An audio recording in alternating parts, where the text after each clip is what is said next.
Bruno Prado, começo com você. Seleção brasileira vencendo por 2-0, gols marcados por Estevão e Casemiro. E a gente vinha falando nessa reta final, né? O José Manuel até comentou nessa reta final de jogo, já nos acréscimos. Uma seleção brasileira que foi muito bem na primeira etapa, pressionando, criou muitas oportunidades para além dos 2 gols marcados. No segundo tempo caiu um pouquinho de ritmo, mas ainda assim acho que no geral, no saldo geral, uma boa atuação da seleção que, querendo ou não, precisava dar uma respostinha depois dessa virada tomada para o Japão na última data FIFA, né, Bruno? Sim, foi um bom jogo. No geral, sim, acho que fica uma média boa. Primeiro tempo realmente muito melhor que o segundo. O segundo tempo teve uma queda, que pode ser física, também uma oscilação normal de um time que está em construção mesmo. É um time que o Ancelotti ainda... hoje foi o 7º jogo do Ancelotti no comando da seleção.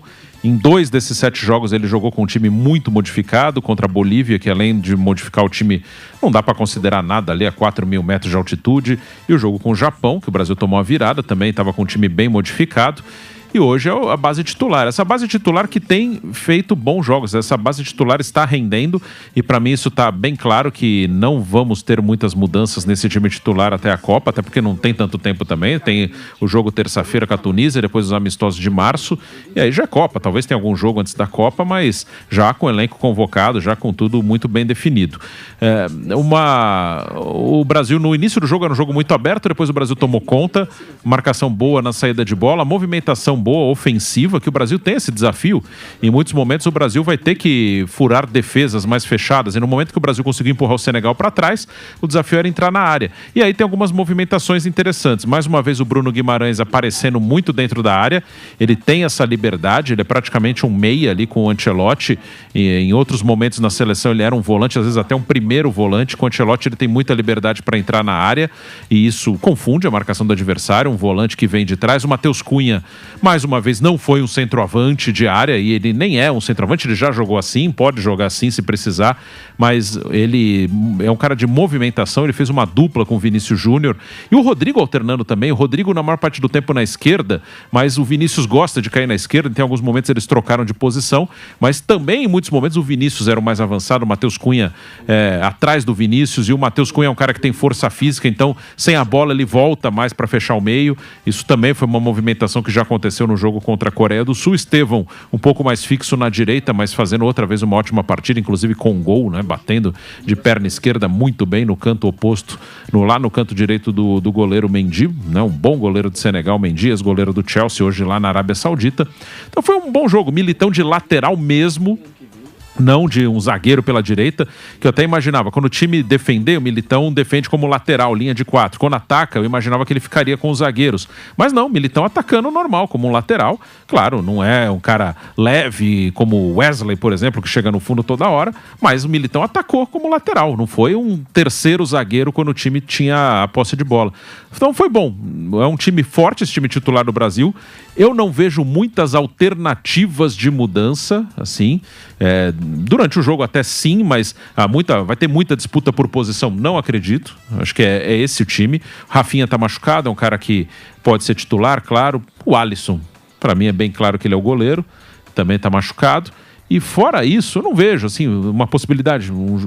Precisa de mais um cara no meio? Tem o Paquetá, tem um cara que está super acostumado a atuar, um cara que pode ser titular tranquilo. Você bota o Paquetá de titular numa Copa, ele joga tranquilo, já jogou uma Copa de titular. E não sai muito disso, assim, eu acho que é por aí. Não vamos ter muita mudança, não, nesse time titular até a Copa do Mundo. José Manuel de Barros, olha, desse jogo, Bruno Prado comentou, Militão, acho que foi muito bem. Jogou muita bola, pode ser uma solução para essa lateral que ainda não teve ninguém firmado durante esse ciclo de Copa do Mundo. Wesley até fez algumas boas partidas, mas acho que não o suficiente para falar, para cravar. Esse é o nosso lateral direito para a Copa do Mundo, e acho que o Militão foi muito bem hoje, pode ser essa opção. E Estevão, mais uma vez, brilhando, o artilheiro da era Carlo Ancelotti na seleção brasileira. 4 gols marcados em 10 jogos disputados com a amarelinha até aqui. Para mim, esses são os 2 nomes que a gente pensa quando vai analisar essa vitória da seleção brasileira por 2-0, Zé. Olha, Boni, eu tenho, assim, pontos positivos e poucos negativos, mas eu tenho, assim, um mais negativo, outro mais ou menos, assim, mas eu tenho mais pontos positivos para o jogo de hoje. No geral, vou começar assim, gostei muito do primeiro tempo da seleção brasileira, do jogo no primeiro tempo, porque eu analiso a seleção de Senegal como uma seleção boa, para ser enfrentada numa partida amistosa antes de Copa do Mundo. Que é uma seleção que vinha de 26 jogos de invencibilidade, classificada para a Copa do Mundo, com jogadores internacionais de grande prestígio. É uma seleção, é um bom adversário para você jogar. E o Brasil fez um primeiro tempo muito bom, na minha avaliação, em minha opinião. O Brasil comandou as ações no primeiro tempo, apesar de, no final, porque o Brasil, depois que fez 2-0, o Senegal veio para cima, o Brasil, assim, as finalizações, no geral, ficaram muito próximas, assim, mais ou menos equilibrado. Mas no gol, o Brasil teve ampla vantagem, se não me engano, 6-1. Que o Brasil conseguiu colocar no gol. Mas foi um primeiro tempo de domínio da seleção brasileira. Agora, no segundo tempo já é diferente. No segundo tempo, o Senegal já veio para cima e o Brasil, se comportou bem defensivamente e não soube matar nos contra-ataques. E aí vem uma questão até negativa. O Brasil fez contra-ataque de 3 contra 3, de 4 contra 4, e o Brasil não encontrou soluções para isso, talvez por questões individuais. Me lembro que 2 vezes o Vinícius Júnior perdeu na tentativa do drible para clarear mais, né? E fazer com que o Brasil matasse o jogo ali no contra-ataque. Teve uma vez com o Rodrigo também.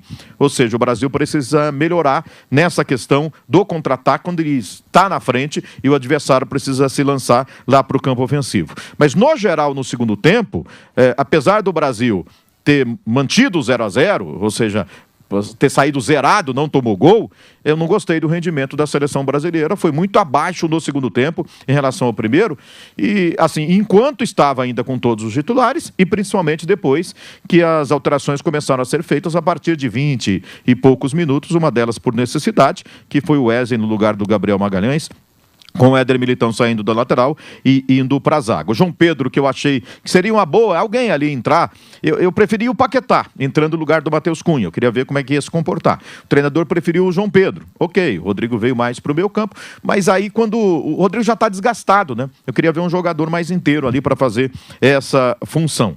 Agora, na questão individual, assim, eu gostei muito de ver o Éder Militão de lateral direito. Eu tinha muita dúvida em relação a esse experimento, né? E estava demorando. Todos nós esperávamos quando o Ancelotti vai experimentar o Éder Militão de lateral direito.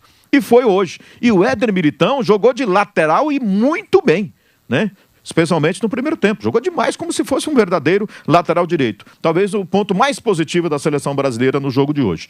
A outra posição que eu tinha dúvida, lateral esquerda, né? O Douglas Santos entrou nos últimos amistosos, agradou, né? Me parece que é uma figura carimbada para a Copa do Mundo, pelo menos aparentemente é isso. E o Alexandro hoje achei que fez uma grande partida ali de lateral esquerdo. Pontos também para ele nessa briga pela posição ali. Gostei também do rendimento do Alexandro. E o próximo ponto positivo, individual, o Estevão de novo, né? Aí já não é novidade, a gente já esperava, mas o Estevão hoje é aquele jogador que dá mais esperanças de que a gente tenha na Copa do Mundo alguém para desequilibrar. Alguém para fazer diferença mesmo na seleção brasileira. E assim, claro, Casimiro, grande partida, Bruno Guimarães, grande partida também, né? Essa dupla ali me parece que se encaixou mesmo e vai ser a dupla de primeiro e segundo volantes da seleção brasileira na Copa do Mundo, os dois muito bem. Mas o Estevão, de novo, brilhou. Talentosíssimo esse jogador e assim, está mantendo, né? Esse aí, quando o Rafinha chegar batendo na porta, cadê minha vaga? Ele não vai sair. Não tem como tirar o Estevão do time, escolhe o outro aí, mas ele não. E aí eu vou para um ponto individual negativo. No time inteiro aqui eu não vi, assim, dos titulares, nenhum ponto, assim, negativo. Até o goleiro Ederson, quando ele tentou, quase perdeu a bola ali, dominou mal, quando foi apertado, nós tivemos no primeiro tempo 2 lances assim, e ele se virou muito bem. Pressão ali em cima dele, ele saiu muito bem. Teve uma que ele quase entregou o gol. Mesmo o Ederson, eu acho que quem assim eu esperava mais e continuo esperando, e não é de hoje, faz tempo, é o Vinícius Júnior. O Bruno falou com toda a razão, de repente a gente esteja esperando demais. Mas eu estou esperando o Vinícius Júnior do Real Madrid. Ou seja, ele tem bola para jogar mais do que está jogando com a camisa da seleção brasileira. Eu não estou esperando que ele seja Ronaldo, Romário, nem o Neymar dos bons tempos, quando ele era jogador, que a gente achava que ele ia brigar ali com Messi e Cristiano Ronaldo para ser efetivamente melhor do mundo, e até brigou, né, numa determinada época aí, mas os dois estavam ainda à frente, né? O Neymar do Barcelona, por exemplo, né? E não dá para a gente esperar aquilo. Mas eu esperava espero o Vinícius Júnior do Real Madrid. Já ia contribuir muito mais para a seleção brasileira. Mas eu acho que está um pouco distante ainda, né? Então, eu vou continuar aguardando um Vinícius Júnior mais desequilibrante. Fez uma péssima partida? Não. Jogou muito mal? Não. Mas assim, a expectativa é maior do que o que a gente vê dentro de campo. De resto, assim, positivo o Brasil do primeiro tempo, Éder Militão e Alexandre nas laterais, e o Estevão, além dos dois volantes, para mim os pontos positivos da seleção brasileira. Negativo, então, segundo tempo que eu não gostei, e eu espero mais do Vinícius Júnior. E até sobre esse ponto de ter o cara diferente, né? A gente comentava durante a jornada esportiva sobre justamente isso, né? Você falou, Zé, sobre o comentário do Bruno, de que talvez a gente realmente esteja esperando muito do Vinícius Júnior, e acho que com todo esse ciclo de Copa do Mundo, já dá para chegar à conclusão de que o Vinícius não vai ser o cara da seleção brasileira, no sentido do cara que chama a responsabilidade, coloca a bola no chão e no momento que o jogo tá difícil, ele mesmo chama a responsabilidade para decidir. Não sei se... Não acho que em 3 amistosos que o Brasil tem até a convocação final, o Vini Júnior vai mudar esse conceito. Falamos sobre o Estevão. Ô Bruno, você disse que ele é o cara que tem esse potencial de ser esse cara, não sei se agora, mas talvez para o futuro. E aí a pergunta que eu faço é, se o Estevão realmente, a gente chegar na Copa do Mundo, se a seleção brasileira chegar na Copa do Mundo, sem esse cara, sem o Estevão ter chegado a esse posto, porque é muito difícil, é muita cobrança, o garoto de 18 anos chegando agora também, tem números impressionantes, mas ainda assim está em evolução ainda, não atingiu o seu ápice ainda. Se o Brasil não tiver esse cara, o diferente, para quem você toca a bola no momento de dificuldade e espera que ele resolva, como foi o Neymar em 2022, fez aquele golaço, tirou o golaço da cartola, nem falo mais em Neymar em 26, porque mesmo que ele vá, claro que pode ir, mas mesmo que ele vá, não vai ser esse cara, né? Vai ser, como muitas vezes você falou também, possivelmente o cara para entrar ali e fazer uma diferença em 15, 30 minutos com a qualidade técnica que ele tem. Dá para o Brasil ser um candidato à Copa do Mundo sem ter esse diferente, claro? Porque, por exemplo, a gente pega a Argentina, tem o Messi, claro, fase final de carreira, mas ainda assim é o Messi. A França com o Mbappé. Ou seja, outras seleções têm esse cara muito bem estabelecido, muito bem definido. O Brasil ainda não tem. Dá para ser um candidato sem esse cara? Acho que dá, sim. E realmente não tem. O Neymar, como você falou, se for, e eu não sei se vai hoje, eu acho que é mais provável que ele não vá, mas se for assim, para ajudar de vez em quando, não tem nem como cobrar dele que ele assuma um protagonismo que ele já teve, não tem jeito, fisicamente não tem como, ele não consegue hoje. O Vinícius, então é o que eu falei, até é bom deixar claro, assim, para entender bem, assim, para mim o Vinícius é excelente, o Vinícius é muito importante para a seleção, ele é um ótimo jogador. Mas talvez a gente espere uma coisa que realmente, assim, o Vinícius é ótimo, mas ele não é o Ronaldo, ele não é Romário, ele não é Neymar, é uma outra coisa, é um outro tipo de jogador. Vinícius é um jogador de muita força, de muita velocidade, habilidade, evoluiu tecnicamente, até na mão do Ancelotti lá no Real Madrid. Hoje ele é um finalizador muito bom, coisa que ele não era antes, mas assim, o Vinícius não é aquele cara para fazer, tipo, que você citou, a jogada que o Neymar fez contra a Croácia. Não é, ele não tem, não é um jogador, e aí não é nenhum menosprezo, são pouquíssimos que podem fazer aquilo ali. É uma jogada que o cara, ele pegou a bola do Marquinhos lá atrás e inventou um gol. Assim, o Rodrigo e o Paquetá participaram, mas assim, vocês meio quase que sem falar, o recado, vocês me ajudam aqui, toca já, é aqui. No movimento dele ele já indica onde ele quer receber de novo. E um espaço curtíssimo. Curtíssimo. E naquela jogada, quando ele chega de frente pro goleiro, 99% é chutar no gol. Ele driblou o goleiro. Ele para e dribla o goleiro. Sim, o Vinícius não vai fazer uma jogada dessa, mas o Vinícius com espaço para correr, ele é fortíssimo. Você dá um espaço pro Vinícius, você não tem como segurar, ele vai para dentro do gol. E é ótimo isso. Uma jogada que o Vinícius tem em espaço curto que é muito boa, aquele cortinho para dentro, da esquerda para direita, bater de direita, de chapa no outro canto. Ele faz isso muito bem. Então o Vinícius é excelente. O Estevão é o cara que, aí, desses caras da seleção hoje, é o que eu vejo com mais potencial de de tirar uma jogada do nada. Assim, o Estevão pode fazer isso, mas o Estevão é um menino de 18 anos. É difícil cobrar dele. O Estevão é o cara que vai, do nada, tirar uma jogada e ganhar um jogo pro Brasil. Pode acontecer. Eu acho que ele é o que tem mais capacidade de fazer isso. De, assim, dar um drible que você não espera, de arrumar um espaço onde não tem. O Estevão tem capacidade, mas ele é um menino. O Brasil tem ótimos jogadores, Vinícius, Rodrigo, Rafinha, são ótimos jogadores. E dá para ganhar sim. Se o conjunto estiver bem, e eu acho que está caminhando para ter um bom conjunto, uma defesa forte, uma defesa que tome pouco gol, dá para ser assim. A Argentina foi campeã com o Messi, mas, por exemplo, a Alemanha de 2014 não tinha esse cara. Tinha um elenco muito forte, mas não tinha esse cara, assim, principalmente ali no ataque.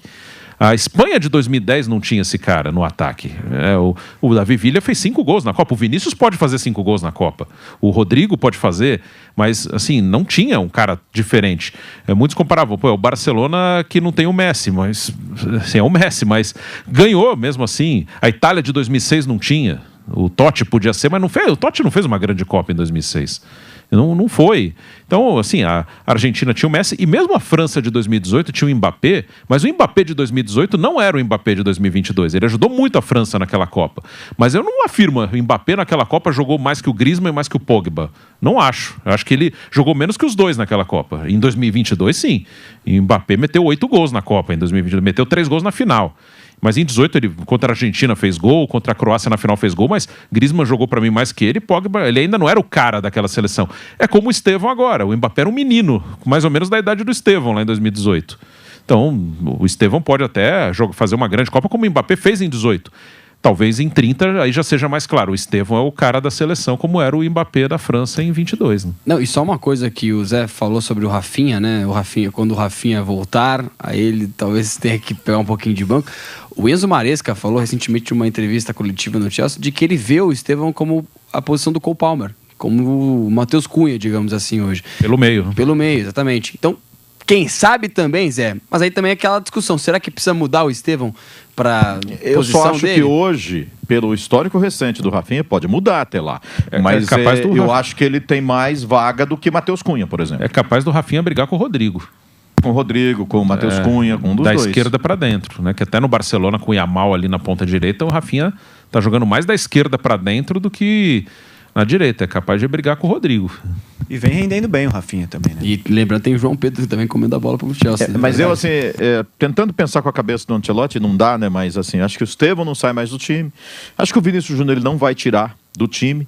Eu acho que nas outras 3 posições, que hoje foram ocupadas pelo Matheus Cunha, pelo Rodrigo, aliás, nas outras 2, né? Matheus Cunha e Rodrigo, a gente pode especular ainda. Rafinha, Lucas Paquetá, eu sei lá, algum outro jogador aí que se destaque, né? Que esteja jogando muito, João Pedro, eu não sei, alguém aí pode estar voando, né? Eu acho que nessas outras 2 aí, acho que dá briga até lá. Eu tenho dúvida, até agora o Ancelotti não teve todos esses juntos. Mas eu tenho dúvida, sim, se ele pensaria num time com Estevão, Rafinha, Rodrigo e Vinícius sem um cara mais forte como o Matheus Cunha. Tenho dúvida, porque ele não teve até agora todos esses à disposição. Nessa data FIFA ele não tem o Rafinha, por exemplo. O Vinícius não foi contra Chile e Bolívia, que ele estava suspenso contra o Chile. O Rodrigo só foi convocado na última, contra a Coreia e Japão. Então pode ser que lá em março ele teste ali sem... Que o Matheus Cunha ele tem muita força física. Acho que ele é importante até sem a bola, para segurar a bola, o cara alto também. Não sei. Mas pode ser também que em algum momento ele faça lá Estevão, Rafinha, Vinícius e Rodrigo. E só lembrando que os amistosos de março, França e Croácia, sim, então jogos o parâmetro já é um pouquinho maior para ele colocar 4 peças de ataque desse calibre que a gente está falando. Zé, e você acha que para esse próximo jogo contra a Tunísia, o esquema deveria ser mais ou menos o que o Ancelotti fez na última data FIFA, testar um time completamente diferente, ou tentar estabelecer de fato o time titular dele, colocar mais uma vez para jogar, colocar mais uma vez em um teste? Difícil, né? Complicado, o jogo contra a Tunísia nunca é algo super tranquilo, assim, como já foi contra outros adversários. Qual das 2 você acha que é a mais ideal? Colocar um teste diferente, com jogadores diferentes, ou tentar estabelecer de fato o time titular? Eu faria duas coisas. Eu usaria o primeiro tempo para dar sequência a essa seleção com algumas mudanças pontuais. Por exemplo, provavelmente o Gabriel Magalhães saiu contundido, não sei a gravidade da contusão, mas talvez ele não tenha condição. Aí ele pode jogar com lateral direito ou lateral mesmo, né? Com o Militão ali fazendo dupla de zaga com o Marquinhos. E aí o Wesley na lateral direita, por exemplo, né? Eu acho que dá para ele fazer isso. Talvez uma mudança na esquerda, né? Ele precisa também fazer testes. E do meio para frente, talvez uma, no máximo 2 mudanças. Eu não faria aquela mudança que ele fez da Coreia para o Japão, que ele manteve só 3 titulares. Isso eu não faria. Eu mudaria, no máximo, 4 jogadores. Pelo menos para começar o amistoso da terça-feira. E no segundo tempo, experimentaria mais gente. Porque na próxima convocação, para março, ele já vai ter... Ele já falou, né? Que em março, ele vai chamar a seleção que vai ser base para a Copa do Mundo já, praticamente. Então, assim, o que ele tem para testar é terça-feira agora.